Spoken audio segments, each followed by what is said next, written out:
yo empecé este podcast buscando conocer colombianos que admiro alrededor del mundo, digamos que tengan la particularidad de ser de izquierda por razones ideológicas o simplemente por razones humanas. Y pues yo siempre lo tenía a su merced de referencia como el científico colombiano de Twitter, pero se me ha desaparecido un poquito porque ha estado tan perdido. Pues Mario, le cuento que sí, es verdad, me he desconectado un poquito de las redes sociales en el último par de años. Yo tiendo a asociar esa desaparición con el periodo de la pandemia y la última elección presidencial. Creo que fueron unas épocas en las que hubo una intensidad particularmente fuerte en los intercambios en redes sociales con respecto a posiciones diferentes sobre la pandemia, relación a la política, con relación a todo. Como que sentí que necesitaba un pequeño break, ¿no? Como tratar de mirar un poquito desde afuera. Y obviamente yo era muy activo también en Twitter, que ahora se llama X, obviamente por razones que ya hablaremos También políticas. también políticas, y por lo tanto también tenía poco interés en seguir muy activo en una red social en la que ya no me sentía muy cómodo. Y, Sí, y claro, entonces no tuve entiendo. tampoco la iniciativa de cambiarme a otra y nada, sigo monitoreando la realidad, pero ya no en una situación como tan directa como lo hacía con Twitter durante la pandemia y poco No, después. bueno, y cuando uno puede y logra desconectarse de las redes sociales y tiene como la oportunidad de volver a redescubrir la vida real que es como la que en realidad tiene un impacto benéfico sobre nosotros. Las redes sociales, por más que uno las filtre, las cure bien, las elija bien, sigue haciéndonos bastante desdichados, la verdad. Sí, estás mirando la realidad a través de un filtro particular, un Ujú, filtro que además, digamos, las personas que son, digamos, propietarias de estas redes sociales hacen ese filtro lo más narrow posible y lo más, digamos, como dirían, posible, ¿no? Que quieren ujú, que te llegue cierto contenido solamente, quieren que tu visión esté marcada generalmente por ciertas visiones, cierta forma de recibir la información que te hace más propenso o a resonar o a estar en completo desacuerdo con lo que ves. Entonces, esos filtros es exacto, difícil de sacarlos y es un poquito complicado formarse una visión completa de lo que está realmente pasando. claro.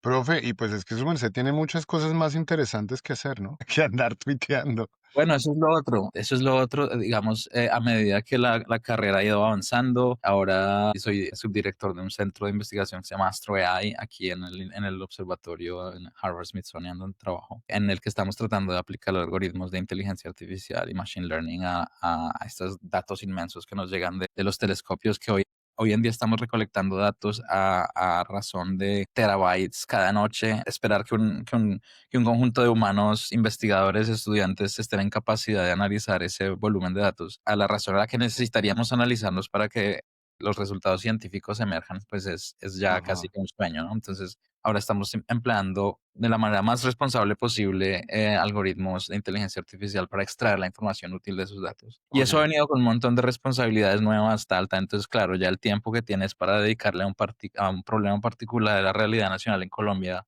se ve Bueno, un poquito sí. más reducido. Sí, sí, sí, sí. Yo por lo general tiendo a hacer una pequeña presentación de 1 minuto, 2 minutos sobre quién es cada persona, pero pues yo creo que su merced sí merece mucho más tiempo porque leí su hoja de vida y pues a ver, su merced es físico de la Universidad Nacional con maestría en astronomía de Leiden University, con PhD en astronomía de la misma universidad, profesor en Harvard. Es, Soy investigador en Harvard, enseño, digamos, la parte ajá, de docencia no hace parte de la descripción de mi trabajo. Enseño de vez en cuando hay un cursito que quiero ayudar a enseñar, sí, pero digamos, dentro de mis responsabilidades no está la parte de enseñar, estoy dedicado exclusivamente a la investigación. ok. ¿Y su merced ya lleva cuánto tiempo en Estados Unidos entonces? A Dejando ver, la yo bandera en alto. desde que terminé el doctorado me vine a trabajar aquí. Estaba haciendo el doctorado en Holanda, como mencionó. Estaba terminando en el año 2012 mi tesis doctoral que hice en la Universidad de Leiden en Holanda, investigando cosas de formación estelar en galaxias con el telescopio espacial James Webb, con el telescopio espacial Spitzer. Y justo después de esa tesis doctoral que defendí en junio del 2012, y pues encontré la oportunidad de venir a hacer un postdoc, ¿no? ¿Sabes? Eso que llamamos un postdoc es básicamente una posición de investigación justo después del doctorado Ok. aquí en Harvard Smithsonian Center for Astrophysics y vine como con la idea de que iban a ser 2, máximo 3 años y la realidad me fue dictando otras cosas. Y aquí ya llevo 13 años, los últimos 13 años, un poco más de 13 años viviendo en Boston, en Massachusetts. Ok, la cuna de la ciencia occidental, básicamente. ¿Cómo está esta época de la historia para ser científico en Estados Unidos? Difícil, difícil, por muchas razones. Ciertamente Boston es uno de esos lugares en los cuales los elementos necesarios para hacer ciencia de manera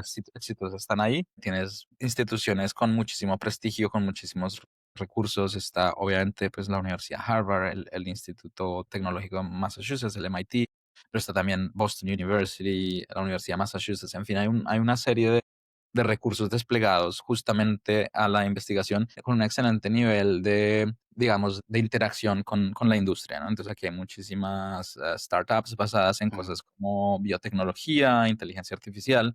Entonces es un ambiente como muy próspero. Y aún así, ujú, vean la situación actual en la cual pues estamos en una situación en la cual no hay interés de parte del gobierno federal en financiar ciertos aspectos de la ciencia, en financiar ujú, incluso aspectos de la ciencia que uno pensaría que son motivo de orgullo nacional en los Estados Unidos. Por ejemplo, la exploración espacial, la astrofísica, se han visto terriblemente afectadas por digamos, por esta especie de negación de lo científico. Por desgracia, lo que ha pasado es que la idea de la ciencia y la idea de cómo practicamos la ciencia como seres sociales también, que hacemos parte de una red social, se ha empezado a interpretar como desde el punto de vista de que la ciencia sea parte de un aparato liberal, sabes que sí, está tratando de coartar ciertas posiciones conservadoras o que está tratando de prevenir ciertas posiciones que son claramente anticientíficas de emerger, ¿no? exacto. Y en eso ha influido mucho todo esto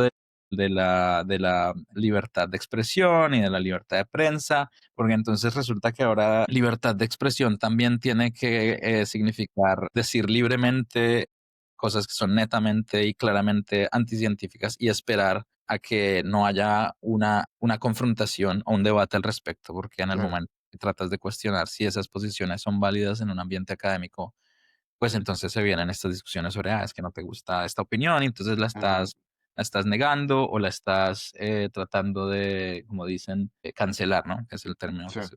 Entonces eso se ha convertido en un problema que se ha transferido también a la situación de funding, ¿no? Entonces las universidades en los Estados Unidos se han convertido como en bastiones de lo liberal que tiene que ser atacado desde el punto de vista de las instituciones conservadoras que se han sentido de cierta manera relegadas en el ambiente académico, Ujú, no porque estén realmente relegadas, sino porque obviamente continúan a impulsar ciertos temas de una manera que no es académica, es decir, que no están basadas en la evidencia, que no permiten una contraparte, que no permiten una discusión sensata basadas en la evidencia. ujú. Y eso es lo que está pasando. El resultado final es que obviamente nos estamos encontrando en una situación en la cual los fondos federales han sido bastante ¿Congelados? algunos congelados, algunos grants congelados, las instituciones federales que generalmente financian la ciencia, como el National Science Foundation, la Fundación Nacional de Ciencia y NASA, están viendo sus recursos afectados por estas discusiones políticas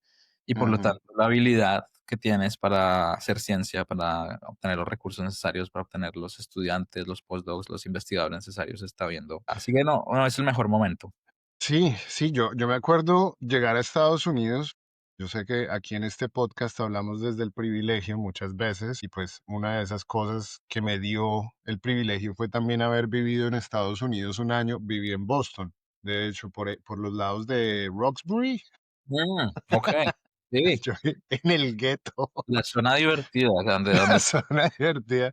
aquí en Cambridge eso es una burbuja increíble, donde uno cree que vive Claro, hay que irse a Roxbury para experimentar la ciudad, de verdad. yo era el único latino en un gueto negro, pero después le cuento esa historia. Pero yo me acuerdo que de las primeras cosas que se rompen en las idealizaciones que uno hace del mundo desarrollado cuando uno crece en un país menos desarrollado, más pobre, es creer que uno llega a una cultura muy educada, muy sofisticada, muy bien informada. Y cuando Ujú. llegué a Estados Unidos, lo primero que sentí fue ese agobio mediático, como esa enfermedad social tan densa. Yo encontré en la sociedad gringa una sociedad muy enferma y yo creo que es ese tipo de sociedades donde solo ahí donde puede proliferar. No es esa falta de interés hacia la ciencia, sino es como ese anticienticismo, antiintelectualismo que se ha desarrollado al punto de decir que la ciencia es desinformación y que la verdad está en Fox News.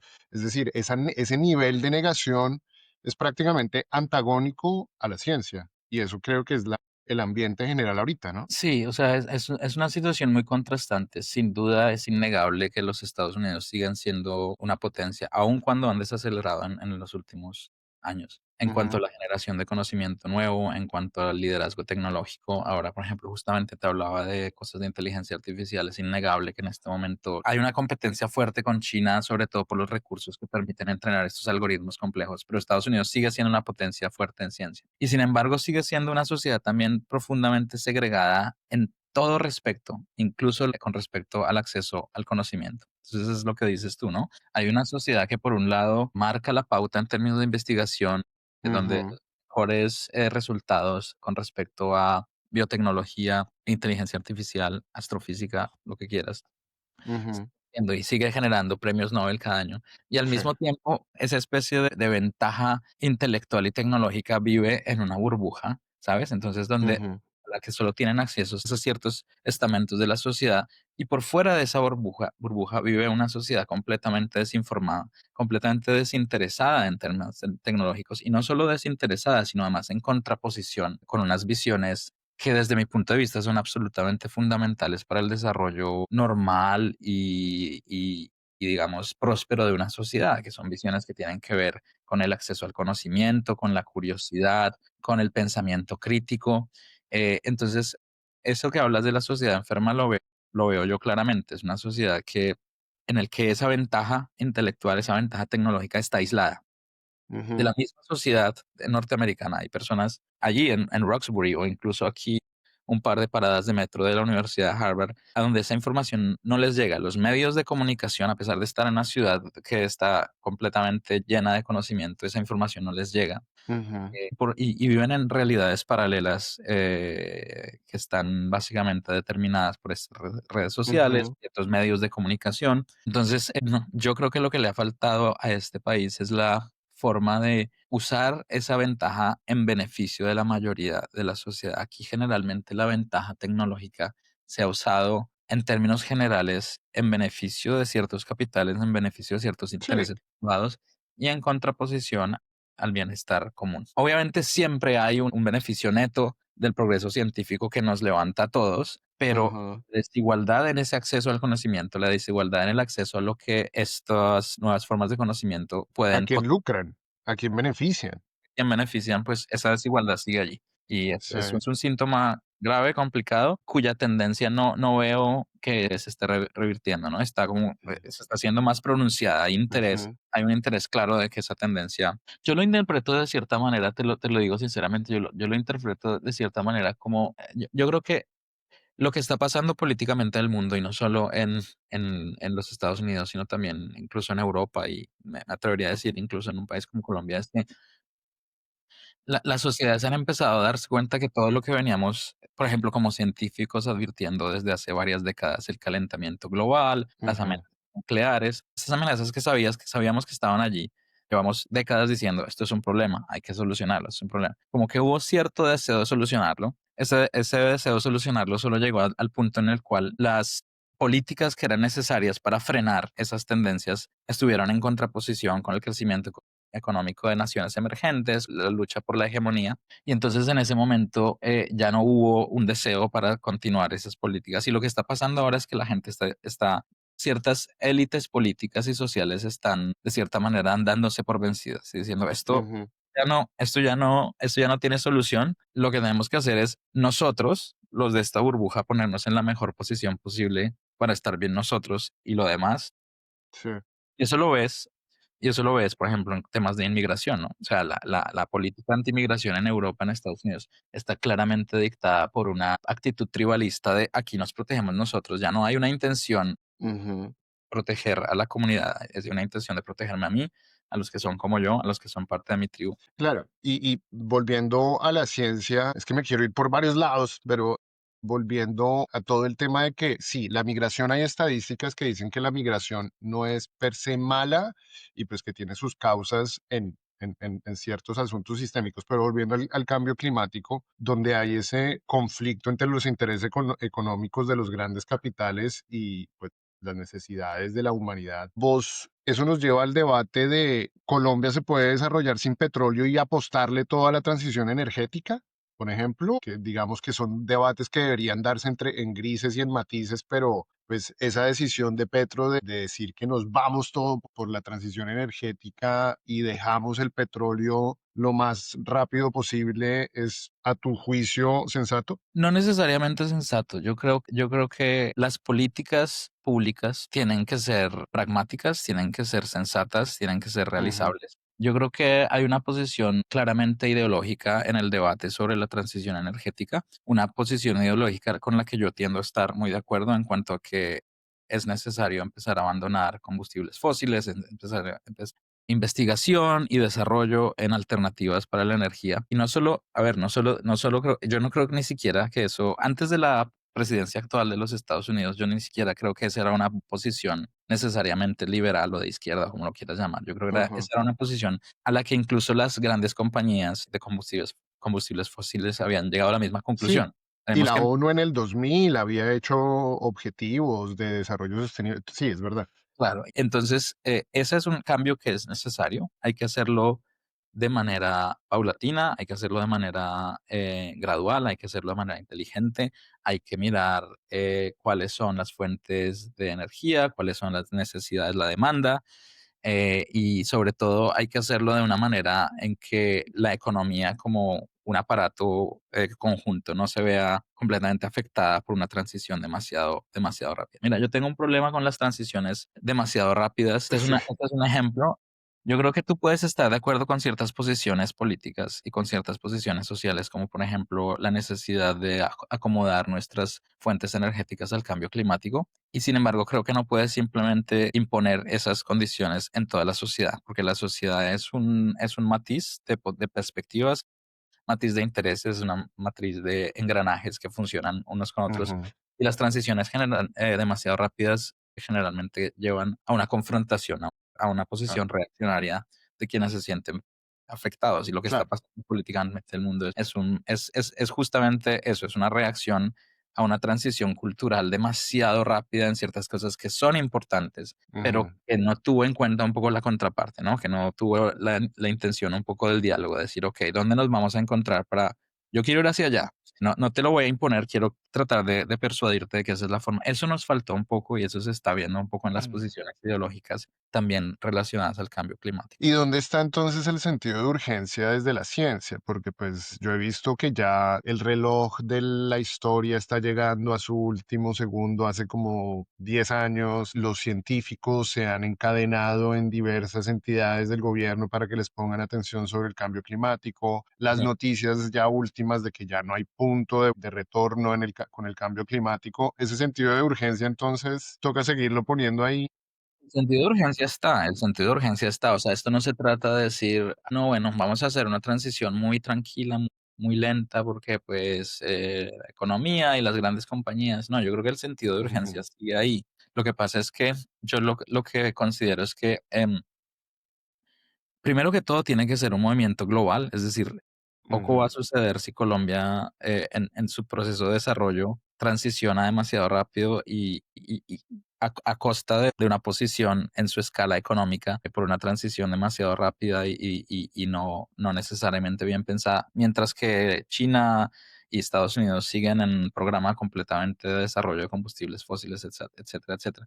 Entonces, yo creo que ujú, primero que todo tiene que ser una urgencia global. Y además, me parece que, de todas formas, con respecto al papel de los científicos, a mí lo que me preocupa es que la ciencia se convierte en un comodín también ideológico, ¿no? Entonces, los científicos hemos estado por mucho tiempo alertando sobre estos riesgos ujú, y al mismo tiempo los científicos también han estado siendo esgrimidos como la solución, ¿sí? Entonces, ujú.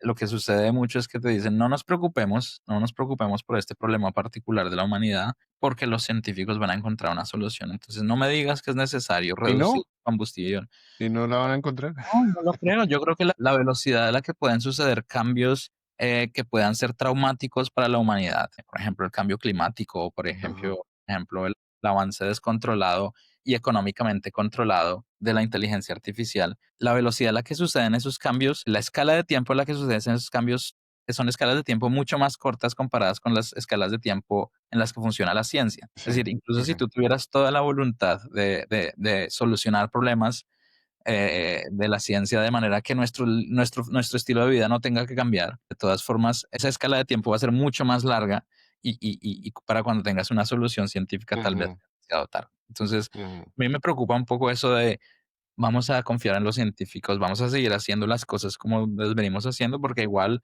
hay gente muy inteligente trabajando en una solución. Pero y Ujú. mientras el proceso de la ciencia tiene su evolución natural, te vas a encontrar en situación en la que la solución ya, cuando llegue, ya no va a ser necesaria, va a ser demasiado tarde. A mí me genera preguntas cuando se anuncian que van a abrir una facultad de inteligencia artificial creo que ya anunciaron una en Bucaramanga, creo que anunciaron una en Santa Marta, puede que me equivoque, pero me generan preguntas, es como, bueno, ¿y de dónde van a salir los profesores? ¿De dónde va a salir, digamos, el conocimiento? Porque pues es relativamente una ciencia nueva, todo el tema tendrá mucho, si por mucho 10 años. O bueno, el Machine Learning viene desde mucho antes. ¿Qué se puede esperar de ese tipo de iniciativas educativas que buscan promover más allá de la ciencia la inteligencia artificial en Colombia? ¿Qué, Sí, qué crees? cerrando el punto anterior, yo creo que podemos esperar todavía mucho de la ciencia y de los científicos y creo que tenemos que vivir en sociedades que promuevan el valor de la investigación científica, de perseguir la evidencia y esgrimir conclusiones basadas en la evidencia. Lo que quería decir es que las soluciones no pueden venir solo de la ciencia. Hay una Sí. componente social de cómo solucionamos los problemas. Y la pandemia fue un gran ejemplo con las vacunas que eventualmente solucionaron ese problema, pero antes de eso fue necesario un movimiento social que permitiera que las sociedades funcionaran bajo las condiciones en las que vivían. Entonces, creo que Pues de las ciencias de la que tenemos más por esperar y de hecho prácticamente sí se volvió debe volverse una causa en sí misma, una causa política, la defensa de la ciencia, la defensa de la estadística, la defensa de los datos sólidos y creíbles. Prácticamente no era un tema liberal, pero ahora pues prácticamente la derecha la está poniendo en nuestra responsabilidad, dirías tú. lo más valioso de la ciencia es el desarrollo de mentes críticas, de mentes abiertas a ser cuestionadas por la evidencia, Ujú, la capacidad de dejarte persuadir por la evidencia de que tus suposiciones previas pueden ser corregidas y pueden estar ujú. incorrectas. Y eso Sí. es, para una sociedad, eso es importantísimo. Volviendo al tema de la inteligencia artificial, yo creo que Colombia no se puede quedar atrás, al menos en su capacidad de educar a personas que estén en la capacidad de desarrollar estas tecnologías. Yo creo que ya estamos muy atrás y creo que vamos a hacer un esfuerzo, ¿sabes? Desde el punto de vista tecnológico, desde el punto de vista de conocimiento, desde el punto de vista de los métodos, creo que el esfuerzo por educar personas en los métodos y en las teorías necesarias para desarrollar inteligencia artificial es un esfuerzo que es válido, que es necesario. Tiene que hacerse de una manera responsable, tiene que hacerse de una manera que tenga en cuenta también que el conocimiento, o sea, tiene que hacerse de una manera consciente de que el conocimiento básico solamente no te va a convertir necesariamente en un experto o en un líder mundial en estas cosas, porque por desgracia lo que está pasando es que lo que está lo que está, digamos, manejando el desarrollo de la inteligencia artificial a nivel mundial eh, no es una capacidad puramente teórica, es una capacidad técnica. La capacidad Ujú, técnica de consumo de energía y de acceso a CPUs y GPUs que entrenan estos algoritmos. Y ujú. esa es una capacidad que cuesta demasiado Sí, y que demasiado. por Colombia, por más que tenga el conocimiento, pues en este momento no va a tener. Entonces, eso tiene que hacerse de manera consciente, pero crear una conciencia de que de qué es la inteligencia artificial, de cuáles son sus ventajas, cuáles son sus desventajas, es una discusión que es necesaria en Colombia. Eso creo que es una discusión que no se ha tenido de manera abierta. Creo que todos estamos Ujú, pensando en las aplicaciones y en cómo ser más competitivos desde el punto de vista, digamos, comercial, pero no necesariamente lo que significa para la sociedad el desarrollo de esos algoritmos que hoy en día están llegando a niveles de sofisticación particularmente altos, incluso cuando digamos, la base teórica de todos esos algoritmos no ha cambiado en los últimos 8 años. desde el Ok. 2017 que salió un paper que básicamente sentaba las bases para el desarrollo del tipo de algoritmo que permite el entrenamiento de estos grandes modelos de lenguaje. Eso no ha cambiado, de manera que lo que hay que tener es una discusión sobre qué significa el acceso a los datos, hasta qué punto estamos dispuestos a permitir que las grandes compañías que hacen esto tengan acceso a los datos con los cuales entrenan sus algoritmos, porque están llegando a un límite. Ya ahorita ya están como completamente hambrientos por datos y están tratando de convertir todo, incluso tus comunicaciones personales, incluso Ujú. tus Google Docs, todo se está convirtiendo en combustible para estos grandes modelos de lenguaje y hay que tener unas consideraciones éticas sobre si eso es lo que queremos. Eso creo que Claro. esa discusión hay que tenerla frontalmente, en particular en Colombia, que está empezando a tratar de posicionarse en estos temas. Alguien ya habló de soberanía digital y en cuestiones de datos y eso, sí, pues hubo gente que se escandalizó por soberanía digital, pero sí es verdad que pues las grandes corporaciones están usando los datos de todo el planeta para alimentar sus lenguajes. Y de manera que no es necesariamente consentida. Ujú, Y además, el problema con estos grandes modelos de lenguaje es que además, al menos algunos de ellos, ciertamente más conocido de ellos, que pues es OpenAI, ChatGPT, por ejemplo, ujú, tiene una política de datos cerrada, es decir, que no tenemos idea de con qué entrenaron, no tenemos idea de exactamente cuáles son los parámetros del algoritmo que están usando. Entonces no sabemos cómo está siendo sintonizado sí, este algoritmo de cierta manera para producir ciertos resultados. Creo que tenemos que tener en cuenta siempre que estos grandes modelos de lenguaje son simplemente máquinas que predicen texto. Es decir, que ah, dado sí, un texto que tú escribes, ellos tratan de complementarlo con algo que es coherente con lo que tú has escrito en tu sí, prompt. Y lo hacen muy bien, pero lo hacen muy bien también de manera sintonizada bajo ciertos parámetros, etcétera, etcétera. Y confiar ciegamente en lo que pasa en estos algoritmos es un riesgo grande y algo que las compañías están empezando a usar, que vamos a usar este LLM para hacer catastro, vamos a usar este LLM para ujú. hacer identificación de criminales, ¿no?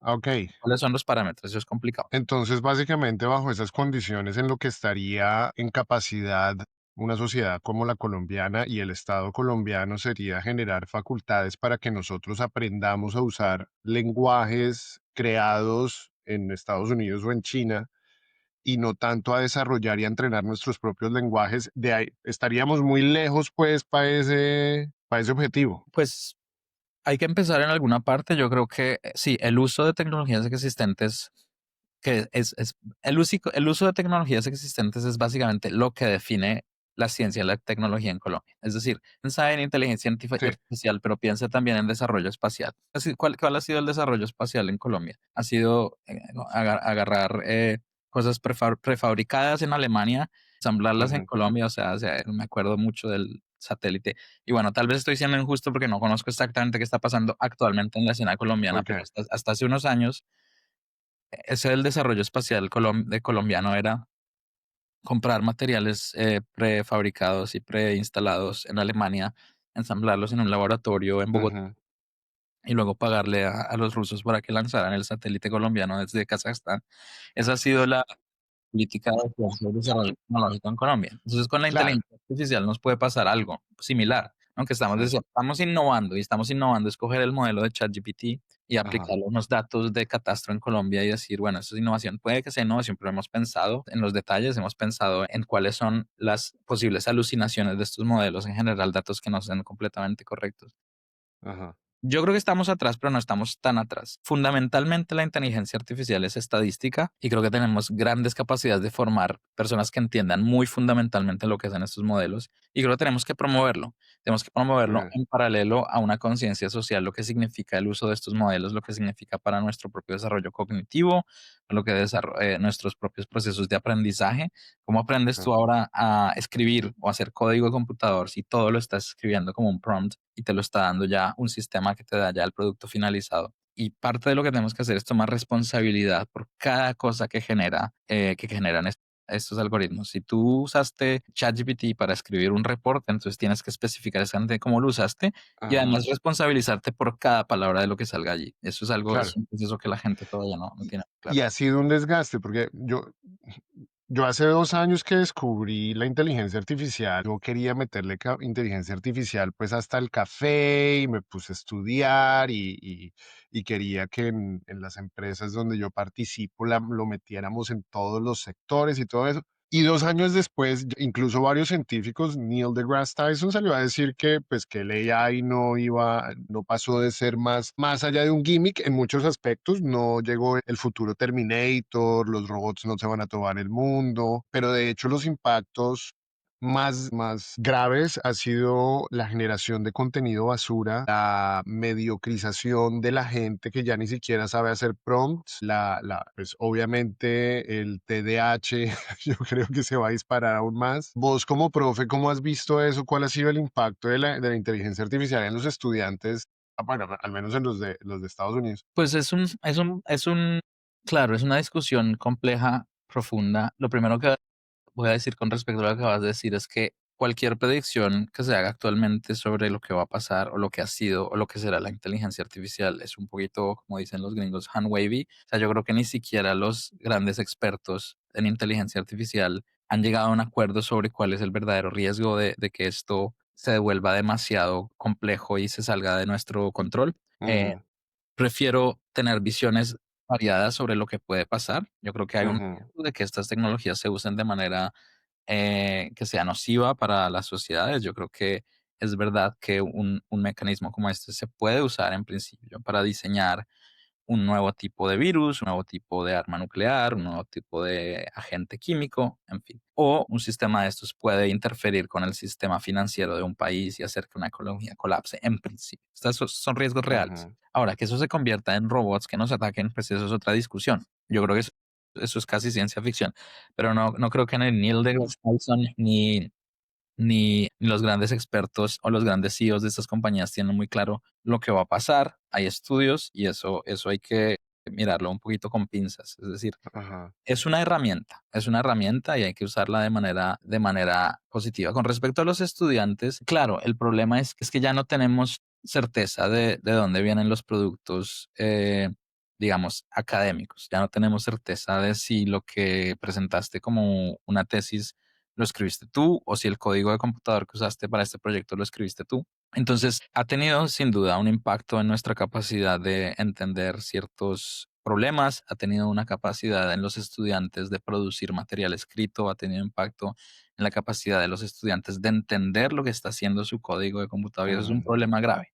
Entonces, por eso te claro, digo, y luchar contra eso no es una cuestión de decirles a los estudiantes que no lo pueden usar. La solución, yo creo, está en encontrar mecanismos en los cuales los estudiantes se vean en necesidad de justificar el uso de esa herramienta y de explicar ujú, exactamente qué fue lo que la herramienta les proporcionó, pero además de estar en capacidad de replicar algunos aspectos de lo que esos algoritmos les permiten. Es decir, si tú puedes hacer, o sea, si tú sabes hacer código computador, tienes que estar en capacidad de sentarte media hora a escribir este código computador tú solo. Si tú sabes ujú, escribir un ensayo sobre literatura latinoamericana, tienes que ser en capacidad de sentarte tú y escribirlo a mano.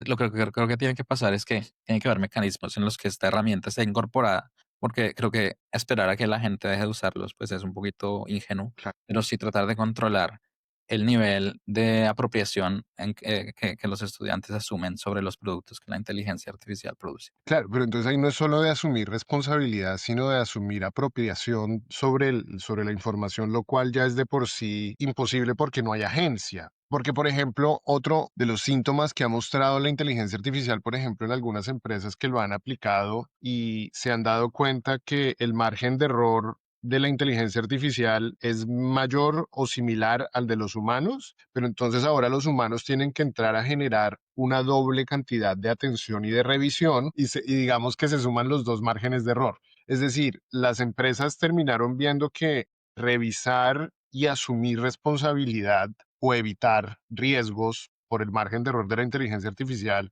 les genera más esfuerzo, les ha generado más responsabilidad y más esfuerzo. Y ha habido como un quiebre y como una cierta desilusión en algunos casos, por ejemplo, en la logística, lo que yo he escuchado, 2 errores son carísimos.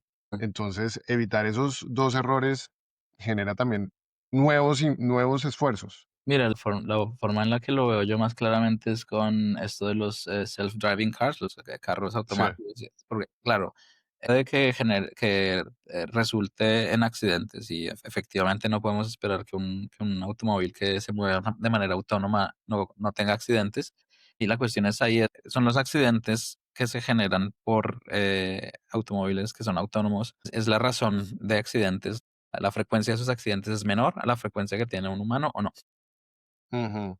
Ok. Tú dices, bueno, el margen de error es similar, puede que en algunos aspectos el margen de error sea similar, en otras actividades intelectuales puede que la inteligencia artificial tenga una ventaja con respecto al nivel de error que tienen los humanos y puede que en otros aspectos, en aspectos demasiado que requieren razonamiento profundo y que Ujú. requieren incluso computación matemática compleja, porque los algoritmos de inteligencia artificial todavía no son particularmente buenos en resolver problemas matemáticos complejos. Sí. Están haciendo mejores en ciertos razonamientos, en ciertas cosas, pero no están necesariamente bien equipados para resolver problemas numéricos complejos. Hay cosas en las que son mejor, menores, hay cosas en las que son iguales, hay cosas en las que son peores. Lo que yo creo que el balance que hay que hacer es, claro, ¿cuánto te cuesta tener un mecanismo adicional de revisión de los errores que hacen estos algoritmos versus cuánto tiempo te ahorraste? Porque antes tenías que leer a mano 700.000 documentos Ujú. de la empresa que manejas y te gastabas 2 semanas haciéndolo versus ahora te gastas solo 2 horas haciéndolo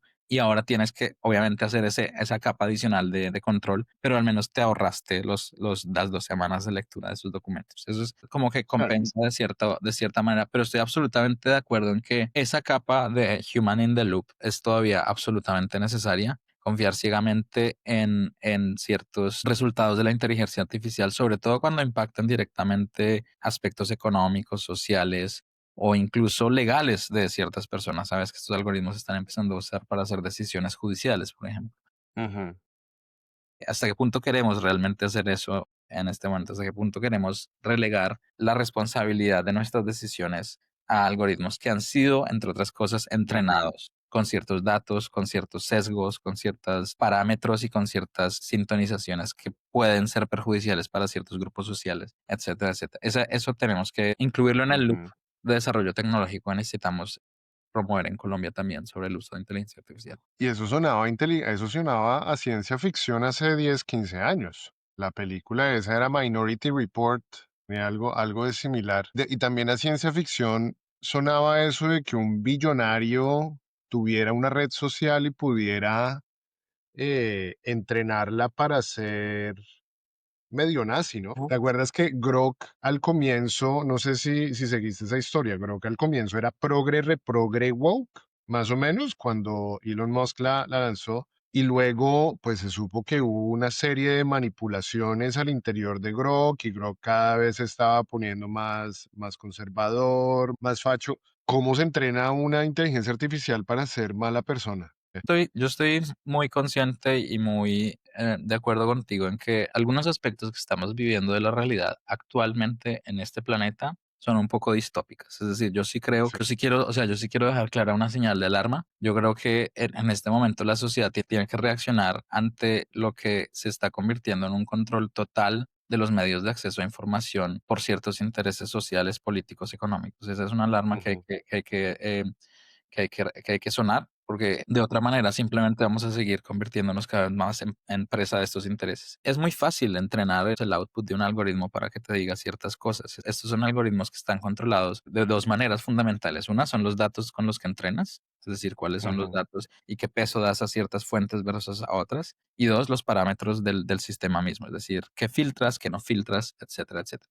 Entonces, los algoritmos se pueden entrenar casi que, digamos, las personas que tienen control del sistema tienen control absoluto, de cierta manera, sobre la forma en que el algoritmo está siendo entrenado y sobre la forma en que el algoritmo está siendo parametrizado. Y esas dos Ujú. cosas son suficientes para hacer ciertos hitos ideológicos o hacer ciertos cambios en la forma en que el algoritmo responde a ciertos parámetros.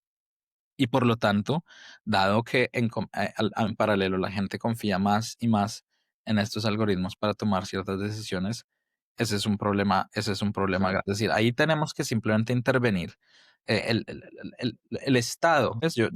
Mira, en tiempos de crisis, yo creo mucho en la fuerza del Estado. Es decir, Yo creo que si el Estado existe para algo, es para prevenir justamente que estos intereses particulares primen sobre el interés común. Una de las grandes discusiones que me sacó de la esfera de las redes sociales durante la pandemia fue justamente esa discusión, hasta qué punto el Estado es necesario que intervenga el Estado para proteger el bien común con respecto al bien individual. La pandemia fue el ejemplo claro de ciertos intereses tratando de llevar a la sociedad por ciertos caminos de abramos la economía, de todo esto va a solucionar, vamos a tener vacunas, versus ciertos estados tratando de proteger al sentido común con algunas medidas que algunas personas consideraban que atacaban sus libertades individuales sin haber pensado primero en cuáles eran las libertades colectivas en las cuales teníamos que pensar. Y lo mismo está Ujú, pasando con la inteligencia artificial, ¿no? Entonces ahí el Estado tiene que intervenir. A mí me gusta mucho, por ejemplo, el marco regulatorio en Europa sobre inteligencia artificial. Me gusta mucho más ujú, el marco regulatorio en los Estados Unidos, porque es un marco regulatorio que tiende a proteger al individuo, no solo al individuo, sino como ciudadano, sino también a la sociedad en cuanto a protección de los ujú. datos, en cuanto a las prerrogativas que tienen las compañías para acceder a ciertos datos y para informar a los ciudadanos que usan estos sistemas cuáles son las falencias, cuáles son los errores. Ese marco regulatorio que impone el Estado es necesario, creo que tiene que ser necesario también en Colombia, y no sé hasta qué punto ha avanzado Colombia en un sistema regulatorio de la Ujú. inteligencia artificial, pues una discusión que tenemos que tener urgentemente en Colombia también. Es una buena pregunta, pero pues yo creo que sí. En Colombia todo está muy embrionario y yo creo que no se ha tenido, al menos públicamente, no sé qué haya pasado con el Ministerio de Ciencia. Yo he escuchado muchas críticas, yo no soy experto, obviamente, en temas de ciencia y menos en Colombia, pero pues estamos a tiempo de dar la charla. Cuando quiera, montamos un grupito, no solamente desde la ciencia, sino desde la ética, desde la historia, desde la industria. Pero mencionaste algo ahorita en torno al Estado y todo esto. ¿Cómo están viendo ahorita en los círculos académicos de la inteligencia artificial esa conexión del Estado, y le voy a decir régimen de Trump, con las grandes de la inteligencia artificial? Porque Trump se ha visto rodeado de Google, de OpenAI, de Alphabet, de Microsoft, de Twitter, obviamente, que prácticamente están haciendo una alianza, régimen, inteligencia artificial, como para hacer esto que ya han llamado el tecnofeudalismo. Eso Ujú. se está charlando, me imagino, que en tu círculo cercano. Sí, obviamente hay un interés claro. Digamos que se combinan las peores cosas, ¿no? En ciertos momentos. Aquí se está combinando, obviamente, un interés claramente expresado por el gobierno federal de los Estados Unidos de proteger intereses de los grandes capitales, Ujú, pero además se está combinando con un deseo por conservar la hegemonía en el desarrollo de la inteligencia artificial. La cuestión, por ejemplo, de qué tantos chips, ¿sabes? ujú. Entrenar a un algoritmo de inteligencia artificial requiere cierto tipo de tecnología en cuanto a los circuitos electrónicos que uses para hacer. Sí. Y, a este punto, la discusión es cuántos chips de estos que producimos en Estados Unidos vamos a dejar que lleguen a China, vamos a dejar que lleguen aquí y allá. Pero también existe esta especie de conglomerado de compañías que están allí haciéndole la corte al gobierno federal para que los regule menos, para que les permita tener acceso a ciertos recursos energéticos, para que les permita negociar con terceras naciones y construir uno de estos centros de datos inmensos bajo ciertas condiciones. Ese es probablemente más que el riesgo de la inteligencia artificial per se. El riesgo son estas confabulaciones entre el gobierno que entre el Estado. Desde mi punto de vista, el Estado existe para proteger el bien común. Y en este momento el Estado, en términos del desarrollo de la inteligencia artificial, en este país al menos, existe para proteger los intereses de las compañías que están en capacidad de mantener la hegemonía en contraposición y en, digamos, perjuicio de las personas que son los usuarios y que son los ciudadanos comunes. Ujú, Es un problema grave a ver, que hay que solucionar. Y ujú, es difícil en el ambiente político actual, que obviamente hablábamos de una sociedad enferma al inicio de esta conversación. Yo creo que el síntoma más claro de la enfermedad de la sociedad norteamericana es justamente que no hay un mecanismo que nos permita salirnos de ese loop de influencia. Es decir, que lo único que podría romper ese ciclo es acción política en el Congreso, ujú, ¿no? Pero esa acción política está completamente coartada por esos mismos capitales. Es decir, tú sabes que aquí las campañas políticas están gravemente afectadas por recursos que son básicamente recursos. No hay límites, no hay regulaciones sobre quién dona, quién hace cierto tipo de ujú. lobbying. Al final, salir de ese loop es absolutamente complicado y yo creo que ahí Lo único que veo que puede eventualmente parar esta situación es una dislocación social, que yo a veces siento que este país está encaminándose cada vez más a una situación de Ahora, tensión, sí. y en contraposición ver unas sociedades como la sociedad europea, que con todos sus problemas es un poquito más regulada, y de pronto el contraste en una sociedad que logra, digamos, cabalgar sobre las ondas de este Ujú, crecimiento de la inteligencia artificial de una manera que es socialmente más equitativa versus el rompimiento social que está generando esos Estados Unidos. Creo que es lo único que va a hacer que políticamente reaccione la sociedad norteamericana, porque la estoy viendo ujú. caminando hacia la protección de los intereses, los grandes intereses privados y alejándose de los intereses del común. Con otro elemento y es que hasta cierta, digo, en cierta medida, esa industria de inteligencia artificial y de la tecnología en Estados Unidos sigue dependiendo mucho de migrantes y todo el tema de las HB1s y de Trump hace poquito reconociendo que no hay suficiente talento nativo en Estados Unidos, que me parece otro síntoma de esa enferma sociedad gringa que se volvió perezosa, que se volvió arrogante, que se volvió que ellos tienen derecho a la abundancia por nacimiento y por nacionalidad y que en realidad ya no quieren ser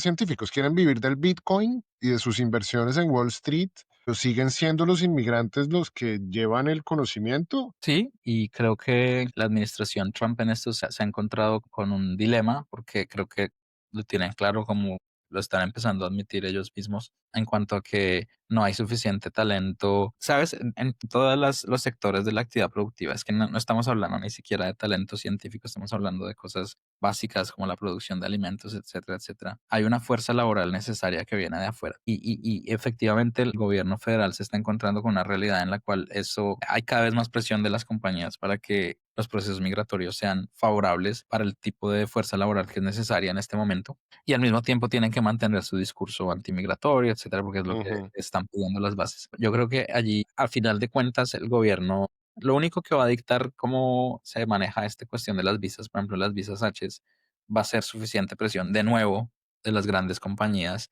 que van a decir, no, pero es que no sirve traer a las personas que vienen de la China y de India, que son los que saben hacer este tipo de programación, que ujú, además nos es económicamente viable porque son personas que están, digamos, de cierta manera también esperando salarios más bajos con respecto ujú, a lo que obtendrían en sus propias naciones. Entonces, eso es lo único que, más que cualquier consideración social o ideológica, lo que está controlando la discusión sobre inmigración, y con inmigración en este caso me estoy refiriendo a inmigración calificada, es hasta qué punto el discurso de que no necesitamos más gente que venga de afuera, está en contraposición con la realidad en la cual es la gente de afuera la que está justamente permitiendo el control de la hegemonía de los Estados Unidos en cuestiones como inteligencia artificial. ujú, Los científicos que trabajan en inteligencia artificial en los Estados Unidos, yo me atrevería a decir la gran mayoría no nacieron en este país, han llegado a hacer investigación de otras partes del mundo. Y si los Estados Unidos quieren mantener ese nivel de control sobre el desarrollo de la inteligencia artificial, van a tener que seguir trayendo eso. Y al final eso es lo que está pasando. Las regulaciones se anuncian, se espera que haya una reacción en la opinión pública. Sí, estamos siendo duros con la inmigración y luego hay una especie de retractación. Decimos, no, bueno, vamos a hacerlo así, porque así es como nos funciona para que la economía nos funcione bien. ¿Y qué esperas que pase tú?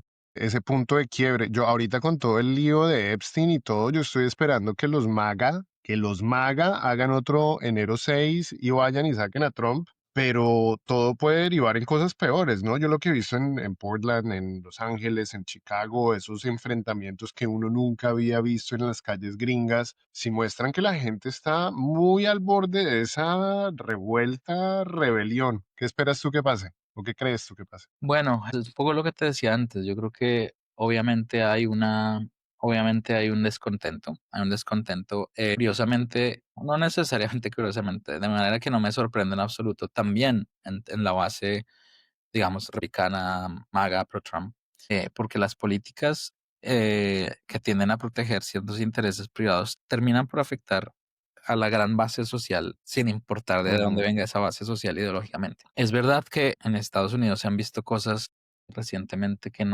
eran impensables hace 20 años en este país, como esas grandes protestas en la calle, como los campamentos en las universidades en defensa de ciertas causas. sí. que entre la policía a una universidad, como sucedía todavía en las universidades ujú, públicas en Colombia, era algo que no, casi que no existía en este país. Y eso ujú, son signos tempranos desde mi punto de vista de un descontento social que si no se frena, eventualmente va a terminar en una ruptura social. Yo ujú, no me atrevería a predecir cuándo ni cómo es esta ruptura social, pero ciertamente te pongo como ejemplo el presupuesto recientemente pasado por el Congreso de Estados Unidos, que es un presupuesto temporal, porque estamos en un estancamiento tal políticamente en este país que no hay capacidad de acuerdo, pero el presupuesto temporal no hace provisiones para coberturas de salud que estaban garantizadas bajo Obama, ujú, que ahora los republicanos están tratando de quitar de allí sin ofrecer una alternativa. ujú. Obviamente, sí, Obamacare beneficia a republicanos y demócratas por igual. A la Sí. gran base MAGA se beneficia de estas cosas. El Obamacare viene siendo como el POS, como, sí, como la afiliación al POS, Sí, y al CISBEN. un sistema público que cubra a la mayor parte, a la mayor fracción posible de personas por la mayor fracción posible de condiciones, obviamente con muchas limitaciones, es un Ujú, blanket, no es una cobija básica que no existía antes de Obamacare y que los republicanos, por más que la detesten, no han logrado ofrecer una alternativa reemplazarla. Sí. que beneficie a su propia base. Entonces, ¿cómo puede suceder? Yo espero que no suceda. Ya lo que pasa es que veo que a veces las sociedades simplemente reaccionan a un nivel de tensión, ¿no? Es como en la física, cuando hay un nivel de potencial lo suficientemente alto, sucede una descarga.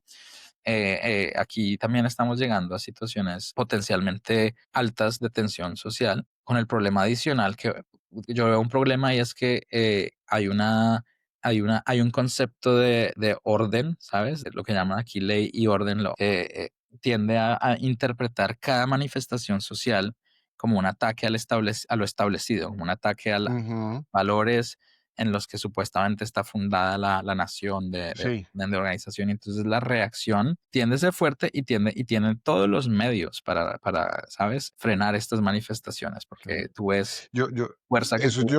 lo que yo le llamo el unidireccionalismo gringo. Uno se demora en conocer gentes de diferentes países y de conocer las personalidades estereotípicas, digamos, de diferentes países. Y yo he tenido la suerte de conocer pues gente de todo el mundo, digamos, en largos periodos de tiempo, incluida muchos gringos. Y los gringos son las personas que nacen con una visión y no la cambian nunca. Y cualquier ataque a esa visión, es decir, cualquier observación o cualquier diferencia con esa opinión es prácticamente considerada un ataque. Y por eso también viene mucho del destino manifiesto, de ese excepcionalismo de que ellos son mejores y que por lo tanto su forma de ver el mundo es mejor que la de todos. Uno se demora en conocer que los gringos no son tan fascinantes como parecen, sino que están casados con sus convicciones de una forma tal que es dificilísimo sacarlos de ahí, ¿no? Sí, bueno, y ahí lo que pasa es que obviamente cuando uno dice los gringos, pues se refiere a un montón de cosas. Claro, Y también. yo creo que obviamente nosotros incurrimos a menudo en la generalización, y obviamente yo creo que como en todas las sociedades hay varios estamentos y hay varias posiciones, hay varios sectores de la sociedad. Yo creo que en general, en promedio, sí hay ciertas tendencias a ciertas visiones. En promedio, sí hay una tendencia a un desconocimiento de lo que pasa más allá de las fronteras de los Estados Unidos o incluso más allá de las fronteras de tu propio Ujú, pueblito en el medio de Kansas, pero obviamente también hay una varianza inmensa en lo que hay movimientos sociales muy fuertes, muy significativos en los Estados Unidos que defienden causas que uno desde, digamos, desde la visión típica de quien ve a los Estados Unidos como el imperialismo, etcétera, etcétera, que obviamente a nivel del gobierno federal es muy cierto, pero hay personas, hay una base social en los Estados Unidos que está en contra de eso y hay movimientos sociales en contra de lo que está pasando en la Corte Suprema de Justicia con respecto a lo que está pasando en inmigración. Aun cuando ujú, la inmigración es un poquito más lento porque obviamente a la gente le importa poco. ujú, Pero es verdad que sí hay como ciertas fijaciones ideológicas, ciertas fijaciones en la forma en que se entiende el mundo y hay ciertas, por desgracia, así como un gran sistema de inteligencia artificial, la sociedad gringa está muy sintonizada con ciertos valores que son de cierta manera muy narrow, ¿no? Entonces, el ujú, espectro político en los Estados Unidos es muchísimo menos diverso del espectro político en Colombia Por ejemplo, o en Europa, ¿sabes? en Europa es muchísimo más diverso, claro. Donde no hay, o sea, posiciones, digamos, progresistas de izquierda, que son completamente razonables, que han sido adoptadas como políticas de Estado en varios países muy económicamente liberales e incluso políticamente conservadores, han sido adoptadas como políticas de Estado, como políticas de maternidad, políticas de cubrimiento de salud, etcétera, etcétera. Aquí son consideradas comunistas, ¿sabes? Obviamente, Ujú, no por cada individuo que vive en este país, pero ciertamente por las vertientes políticas que están en control de las cámaras, y ese es un problema. Eso es lo que tú te referías como ¿cómo le decías? Unilateralismo gringo, como lo unidireccionalismo. yo creo que así es como se manifiesta en esa tendencia a tener un espectro de visiones políticas muy limitado. Y eso se está Sí, viendo obviamente también en cada discusión que estamos viendo aquí socialmente, lo cual no implica que no haya un movimiento social fuerte que se está oponiendo a lo que está pasando. ¿Qué tan efectivo es ese movimiento social? Es lo que me preocupa, porque no es un movimiento social que esté en condición de que si no es a través de la política, no veo, es que ni siquiera a través de de un movimiento de choque, porque las instituciones tienen un arraigo muy fuerte en la fuerza pública y en el ujú, law and order, ¿no? Entonces, la única forma claro. posible de empezar a mejorar eso es a través de la política, y la política está a su vez completamente tomada por estos intereses privados. Y por los dos partidos, porque cada vez que aparece una tercera vía, tanto republicanos como demócratas se encargan de neutralizar a esa tercera vía. Por ejemplo, Cornel West a mí me parecía un candidato maravilloso, pero pasó tan absolutamente ignorado que hasta la señora del Partido Verde lo opacaba. Pero sí, es muy difícil, es muy difícil que la sociedad gringa cambie políticamente y yo sí ahí sí creo que va a ser solamente por las vías de hecho. Y porque ahorita los que medio pueden salvar al mundo es el pueblo y esas organizaciones de base en Estados Unidos que se encarguen de su propio desorden porque pues Trump decían que habían sido los rusos y que yo no sé qué, pero Trump es un síntoma de la enfermedad estadounidense. De Eso acuerdo.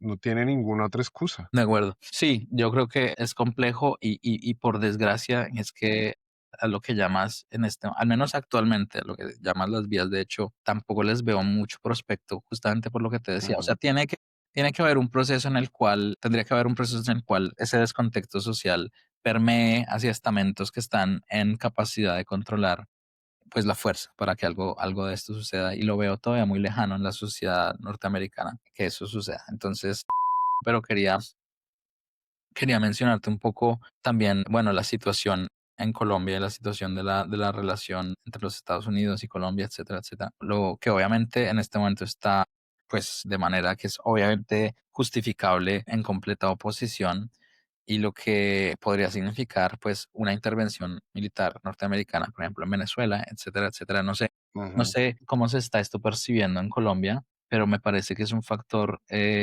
súper potencialmente complejo para las relaciones del gobierno colombiano con los Estados Unidos y para las implicaciones que tiene el deseo actual de la administración federal en Estados Unidos de controlar el hemisferio y y de evitar cualquier posición contraria a las doctrinas norteamericanas, que es lo que me preocupa, podría eventualmente pasar en ujú. Colombia también. Ese es un tema que me parece complejo. ¿Tú crees que más allá de las palabras y de la boconería de Trump, sí hay una posibilidad real? Anoche lo hablábamos y lo hemos hablado varias veces, que no creemos que haya una intervención como tal, y yo creo que solamente es palabrería, porque Trump dice mil cosas y cumple cinco, más o menos. Sí, no, yo creo que, a ver, yo tampoco creo que eso sea inminente. Yo creo que en eso siempre hay como muchas consideraciones meticulosas sobre la capacidad de éxito de una operación como esta. Creo que, además, creo que realmente lo que le interesa a la administración actual de los Estados Unidos no es necesariamente eh, una remoción ideológica de un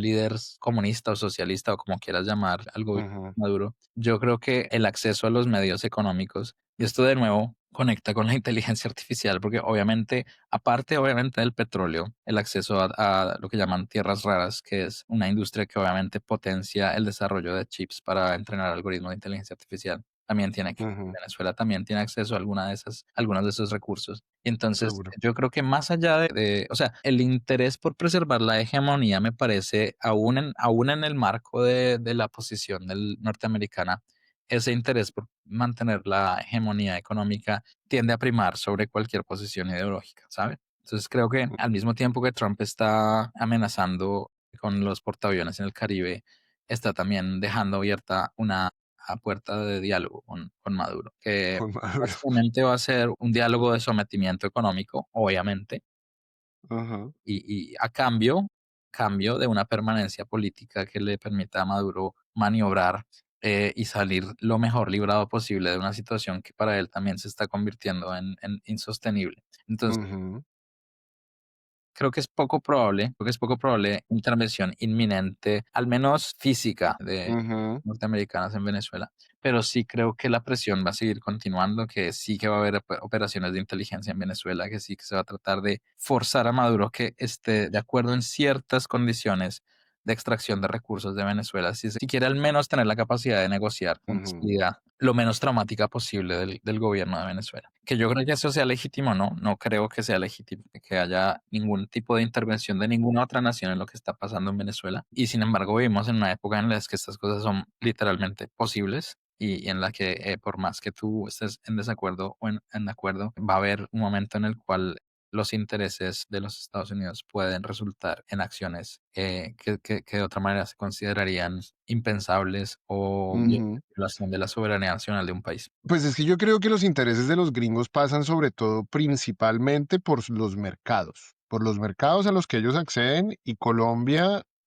sigue siendo uno de sus mercados más fuertes en América Latina y estoy hablando de McDonald's, Coca-Cola, los productos gringos. Yo creo que es para ellos ahorita entrar a desestabilizar ese mercado, que mal o bien siempre ha sido su mejor aliado, que siguen teniendo assets sobre todo en Colombia y además también leyéndolas como los mensajes contradictorios que Trump lanza, porque sí, Trump lanza ataques contra Petro, pero no le pone aranceles a Colombia y de hecho la metió en el grupo de quitarle aranceles. Es decir, yo creo que Trump juega un rol de vociferar los intereses que tienen Rubio, los intereses que tienen los venezolanos y los colombianos de Miami y pues sus amigos Bernie Moreno y todos ellos, pero no creo, y Trump lo usa como forma de desestabilizar, pero no creo que el estamento gringo, porque ya un sitio web que se llama trueconservative.com, que escribe un artículo, Don't Do It, Mr. President, hablando de Venezuela y hablando de la región del Caribe y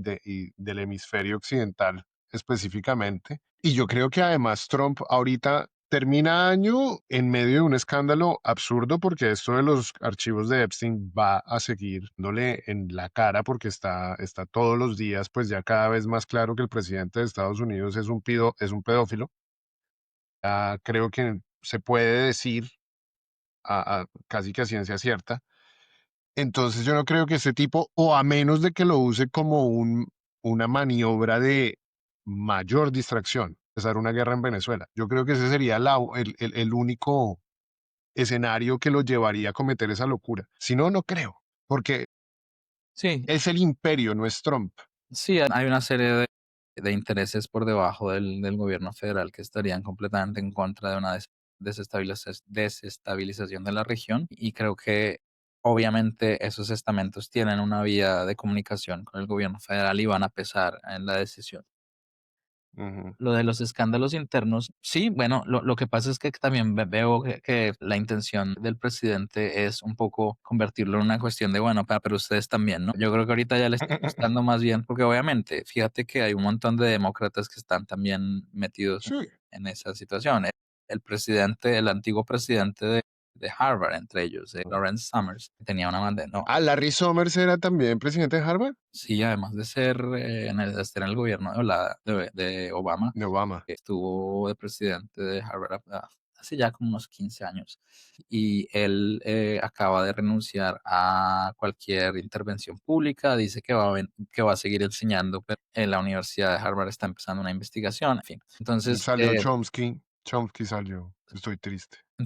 fíjate, ahí es donde las posiciones ideológicas se diluyen un poco en la condición humana, ¿no? O sea, tú puedes tener unas posiciones políticas determinadas y aún así Mm, comportarte como un humano en todas sus decadencias y en todas sus... Y no estoy acusando a nadie de nada, simplemente sí, estoy diciendo que las personas que están mencionadas allí casi que vienen de cualquier posición del espectro político, sí. espectro social. Bueno, social no, obviamente social no, pero político sí. Y que por lo tanto, yo creo que lo que está tratando de hacer la administración Trump es, o Trump personalmente, es jugar con eso, ¿no? Jugar con que, ah, bueno, me están acusando a mí. Entonces al final no sé qué tanta distracción va a necesitar, pero sí que me temo, como tú dices, que haya una necesidad de una intervención. Lo que pasa es que el movimiento MAGA también es un movimiento antiintervencionista, ¿no? O sea, la base Sí, trumpista no quiere tropas norteamericanas en otros países y ciertamente no está interesada necesariamente en una intervención en el Caribe, a menos que se ajuste a la narrativa anti-inmigración, ¿no? Que es a lo que le están apostando, ¿no? Entonces eso, pero en fin, lo considero poco probable y creo que no. pero algo tan grave como lo de los archivos Epstein es la escisión que está sucediendo al interior del movimiento MAGA y del Partido Republicano. Republicanos contra Trump hay hace mucho, pero lo que está sucediendo es que el MAGA se está dividiendo entre los America First, los de Marjorie Taylor Greene, que ya ha habido vainazos en medios, ya se están atacando, se dijeron traidor y traidora respectivamente, y se está dividiendo la base que más fanática de Trump, se está dividiendo por el tema de los pedófilos, por el tema de Israel, por el tema de la plata que le mandaron a Argentina. Si Trump pierde esa base de fanáticos ciegos, que esa es, pues digamos, los que miran Fox News y le creen todo a Fox News, ahí perdería la poca legitimidad que tiene en números. O sea, cualquier escisión de la base trumpista es obviamente de cierta manera hasta cierto punto catastrófica para el movimiento y para la persona de Trump. Y creo que Ujú, obviamente justamente perseguir esos intereses económicos o geopolíticos está empezando a causar rencillas internas en el movimiento. Y creo que ahí es donde los demócratas tienen una oportunidad para tratar de crear una, ¿sabes? Una separación entre estas dos facciones que sea electoralmente provechosa para ellos. Creo que ya hay sí. signos de que dentro de un año, cuando sucedan las elecciones de medio término, yo creo que ya hay razones para pensar que el Partido Republicano y el movimiento MAGA en particular no van a tener el mismo tipo de performance que tuvieron en la última elección. Siguen como están actualmente. Ujú. Entonces va a ser un año de ajuste, va a ser un año en el que el presidente tratará eh, de seguir su discusión a la base al tiempo que toma decisiones geopolíticas o económicas que no necesariamente se acoplan a la narrativa que lo eligió para el poder en el primer lugar. Para cerrar también te quería preguntar entonces, si pasa algo en Estados Unidos, ¿qué vas a hacer vos? ¿Para dónde arrancas? ¿Te devuelves a Colombia o qué? Bueno, para mí Colombia siempre ha sido un destino deseado en el largo y en el corto plazo. Me gustaría mucho tener un impacto más directo en lo que está pasando en Colombia en estas discusiones sobre ciencia, sobre tecnología, sobre política. Obviamente que me interesa un movimiento, a mí me interesa mucho un movimiento en Colombia que sea progresista, que sea de izquierda, que sea un movimiento que haga prevalecer el bien común sobre el bien privado e individual. El experimento de la izquierda en los últimos tres Ujú. años ha sido un experimento que yo consideraba necesario desde muchos puntos de vista y a partir del cual podemos también aprender ciertas lecciones. Entonces, yo creo que tenemos en Colombia lo necesario para crear un movimiento social, político, que siga estas premisas de la evidencia, que siga una tratamiento responsable de la información y que persiga causas que son socialmente deseables. Yo creo que lo que le ha faltado al gobierno de Petro ha sido justamente esa parte un poquito más informada, más basada en la evidencia. Yo creo que el éxito de la izquierda depende de ciertas posiciones ideológicas claras, necesarias, que defendemos muchos, y también de unas decisiones y de unas políticas basadas en la evidencia. Mencionaste el Ministerio de Ciencia hace un rato. Creo que el Ministerio de Ciencia es un caso claro de algo que yo me habría esperado que un gobierno de izquierda Ujú, hubiera hecho mejor. ujú, Yo sueño con un movimiento de izquierda que le dé valor a la actividad científica como pilar de desarrollo de una nación. No lo he visto en este gobierno tampoco. Y yo creo que si en algún momento la posibilidad de volver a Colombia a contribuir a un proyecto que esté basado eh, en la evidencia, en el conocimiento, en el pensamiento crítico, sin abandonar las banderas de ujú, la igualdad social, del progresismo, por supuesto que me interesaría muchísimo tomar parte y desde aquí, obviamente, a través de los años he tratado de hacer lo posible para mantener a una sociedad colombiana informada en la ciencia, en las consecuencias de ciertas decisiones, en cómo ciertas posiciones políticas tienen efectos claros en el desarrollo de una sociedad, como esto de que todas las opiniones son bienvenidas. En principio es cierto, pero en principio mm, también ciertas opiniones hacen más posibles el debacle, ujú, incluso la extinción de una sociedad. Y por lo tanto, esas ujú, discusiones me encantaría tenerlas en el contexto actual de Colombia. Ahora que empezamos la temporada electoral, pues sí que me ujú, interesaría participar en esas discusiones. Y volver, por supuesto que se mantiene como una posibilidad. Obviamente hay todo tipo de consideraciones familiares, etcétera, etcétera, al respecto, ujú. pero a medida que bueno, yo tengo hijos pequeños que ya no están tan pequeños y a medida en que ellos también tomen sus propios caminos, yo también recuperaré un poco de la flexibilidad para tomar decisiones. Y Esa es la esperanza de todo padre. la esperanza de todo padre que nunca no siempre se cumple necesariamente, ¿no? Yo estoy tomando todas las medidas para que Sí. sea así. Y bueno, eventualmente, si un regreso a Colombia se pinta en el horizonte, por supuesto que me gustaría tomar parte de esa discusión de una sociedad. Ah, okey, qué bacano. Estás abierto, pues, a volver a trabajar por el país, por la causa, pues.